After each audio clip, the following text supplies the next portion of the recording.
Good morning students. आज हम pteridophyta में जो क्लासिफिकेशन हम लोगों ने पढ़ा था उसमें साइलोफाइटोप्सिडा, साइलोप्सिडा, लाइकोप्सिडा, स्पिनोप्सिडा और टेरोप्सिडा, इन 5 क्लासेस के बारे में मैंने आपको जानकारी दी थी।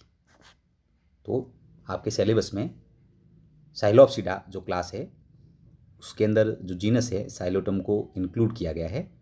तो साइलोप्सिडा जो क्लास है उसके क्या क्या इंपॉर्टेंट कैरेक्टर होते हैं, कौन कौन से लक्षण होते हैं, उसके बारे में आज हम अध्ययन करेंगे। क्लास साइलोप्सिडा, सबसे पहला पॉइंट हमने लिया है कि साइलोप्सिडा से जो पहली क्लास आती है, इससे पहले वर्गीकरण में साइलोफाइटोप्सिडा और राहिनिया आपके सिलेबस में भी है, जिसका अध्ययन हम बाद में करेंगे, वो उसमें सम्मिलित किया गया है। तो साइलोप्सिडा जो क्लास है उसमें केवल 2 ही जीनस है या जनरा जिसको हम लोग कहते हैं वो जीवित हैं, बाकी सारे के सारे फॉसिल या जीवाश्म के रूप में पाए जाते हैं। जो जीवित जीवाश्म है उसमें साइलोटम और मैसिप्टेरिस, ये 2 जीनस है जो कि जीवित है। और इन दोनों टेरिडोफाइटा के जो लक्षण होते हैं अधिकतर साइलोफाइटेल्स के जीवाश्मी पौधों से समानता दर्शाते हैं। साइलोफाइटेल्स के जो जीवाश्मी पौधे जिसमें राहिनिया और हॉर्नियोफाइटोन सम्मिलित है। जैसा कि हमने पहले अध्ययन किया था कि टेरिडोफाइटा जो होता है उसमें जो लाइफ साइकिल होती है उसमें 2 पीढ़ियाँ आती है। एक पीढ़ी जिसको हम बीजाणुउद्भिद कहते हैं जो जड़, तना और पत्ती में विभेदित होती है, और एक पीढ़ी जिसे हम युग्मकोद्भिद कहते हैं जो युग्मकों का निर्माण करती है। तो मुख्य पादप पीढ़ी होती है वो बीजाणुउद्भिद होती है। लेकिन अगर हम साइलोप्सिडा क्लास जिसका कि हम अब अध्ययन कर रहे हैं उसके बारे में अगर किसी पॉइंट पे पहुंचते हैं या इसके बीजाणुउद्भिद के बारे में अपन अध्ययन करते हैं तो इसके बीजाणुउद्भिद को इसमें जो स्पोरोफाइट है, आगे डायग्राम से भी देखेंगे, भूमिगत प्रकंद जो अंडरग्राउंड राइजोम जिसको कहते हैं उसमें, और कुछ ऐसी वायवीय शाखाएं होती है जो कि इरेक्ट और सीधी होती है, उसमें विभक्त किया जा सकता है। आगे हम डायग्राम में देखेंगे कि किस प्रकार से साइलोप्सिडा के जो मेंबर होते हैं उसका जो स्पोरोफाइट है वो आपको देखने में कैसे लगेगा। दोनों शाखाएं, चाहे राइजोम को भी कह दो या जो वायवीय शाखाएं हैं एरियल शूट जिसको बोलते हैं, द्विभाजी शाखाएं जिसे हम डाइकोटोमसली ब्रांच्ड कहते हैं वो होती है। यहाँ पे आपको ये ध्यान रखना है कि इन पौधों के अंदर जड़ों का अभाव होता है, जबकि सामान्यतः जो टेरिडोफाइटा, जैसे हम आगे क्लास का अध्ययन करेंगे जिसमें लाइकोप्सिडा, स्पिनोप्सिडा, टेरोप्सिडा, तो उन टेरिडोफाइटा के अंदर रूट है वो आपको देखने को मिलेगी।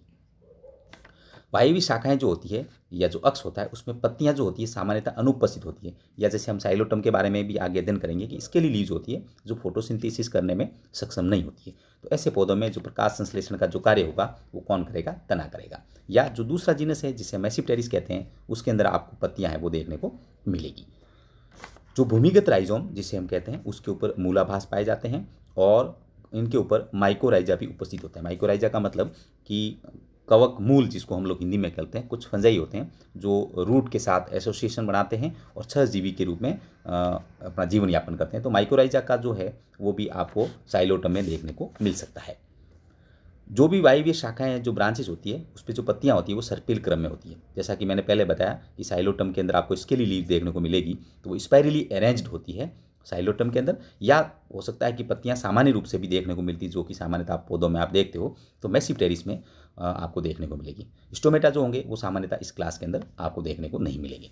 जैसा कि हमने अभी अध्ययन किया कि किस प्रकार से प्लांट आपको दिखता है, तो आप डायग्राम में देख सकते हैं कि ये जो पोर्शन है ये वाला, इसको हम बोलते हैं भूमिगत, ये अंडरग्राउंड होता है जिसको हम लोग राइजोम बोलते हैं, और इस राइजोम के ऊपर आप देख सकते हैं कि राइजोइड भी आपको देखने को मिलेगी। ये वाला जो पोर्शन है इसको हमने एरियल सूट कहा है, वायवीय शाखा है, और इसमें आप देखेंगे कि डाइकोटोमसली ब्रांच का मतलब एक शाखा से 2 शाखाएं, 2 से फिर 4, फिर 4 से इस तरह से विभाजन है वो आपको देखने को मिलता है। तो इसको हम बोलते हैं डाइकोटोमसली ब्रांच, जो कि आपको इसमें देखने को मिल रहा है। लीव्स, जैसा कि मैंने पहले बताया, इसके लिए लीव्स शल की पत्तियां जिसको हम बोलते हैं फोटोसिंथेसिस करने में ही सक्षम नहीं होती है। एक और आप देखेंगे कि लीव्स के जो अक्ष है उस पर एक विशेष प्रकार की संरचना आपको दिखाई दे रही है।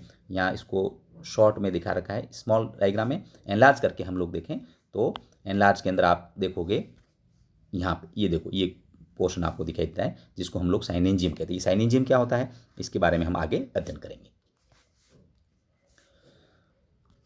ये जो अभी तक हमने अध्ययन किया है ये साइलोप्सिडा जो क्लास है उसका जो स्पोरोफाइट है उसकी एक्सटर्नल स्ट्रक्चर के बारे में अध्ययन किया, मतलब पौधा आपको बाहर से कैसा दिखाई देगा उसके बारे में।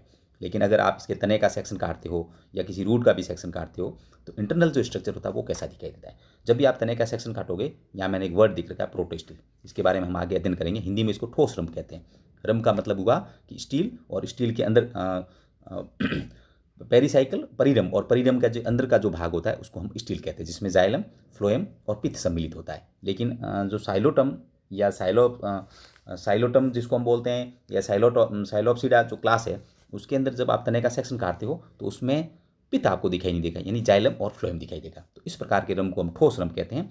तो रंभ का जो केंद्रीय भाग होता है वो जाइलम से निर्मित होता है, पित्त नहीं मिलेगा, उसके बाद फ्लोएम आपको देखने को मिलेगा।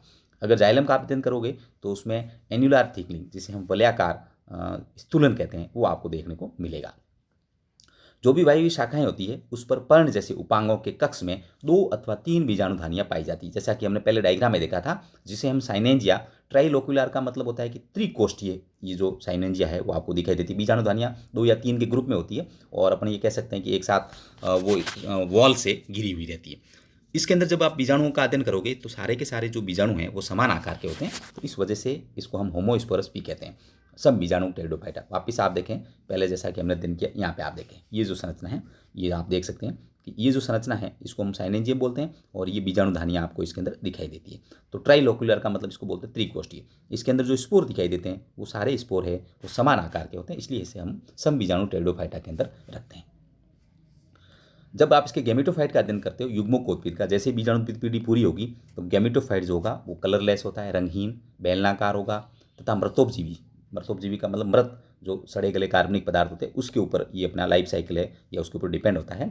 और जब इसके आप जननांग का अध्ययन करते हो, जिसमें मेल और फीमेल रिप्रोडक्टिव ऑर्गन, एंथ्रीडियम और आर्किगोनियम जिसको हम बोलते हैं, वो प्रोथेलस के अंदर एम्बेडेड या धसे हुए मिलेंगे।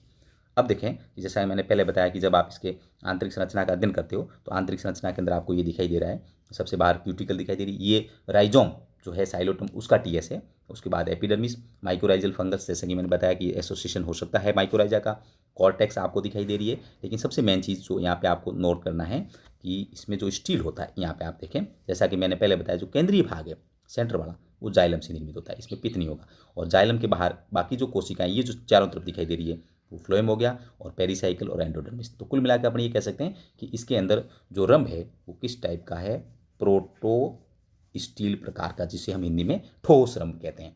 जितने भी टेरिडोफाइटा आप जीनस वाइज अध्ययन करते हो तो उसमें आपको ये जानकारी होनी चाहिए कि टेरिडोफाइटा में विभिन्न प्रकार के रंभ पाए जाते हैं, बहुत ज़्यादा डाइवर्सिटी या विविधता पाई जाती है, तो आपको उसका नाम भी याद रखना है। ये जैसा कि मैंने पहले बताया, ये इसका युग्मकोद्भिद है जो कि सेप्रोफाइट होता है। जितने भी जो मेल और फीमेल जो रिप्रोडक्टिव ऑर्गन है, एंथ्रीडियम, आर्किगोनियम हुए, ये राइजोइड हो गए, इसके अंदर भी आपको माइकोराइजा, तो अपन ये कह सकते हैं कि बेलनाकार होगा, इरेगुलर, कलरलेस, इस प्रकार का गैमेटोफाइट इसमें आपको देखने को मिलेगा। तो आज हमने क्लास साइलोप्सिडा, जो कि आपके सिलेबस में है, उस साइलोप्सिडा क्लास के जो मेंबर है उनमें बीजाणुद्भिद और युग्मकोद्भिद पीढ़ी के मुख्य लक्षण क्या होते हैं उसके बारे में अध्ययन किया। नेक्स्ट आगे जो है हम क्लास जो लाइकोप्सिडा है उसके बारे में अध्ययन करेंगे। धन्यवाद।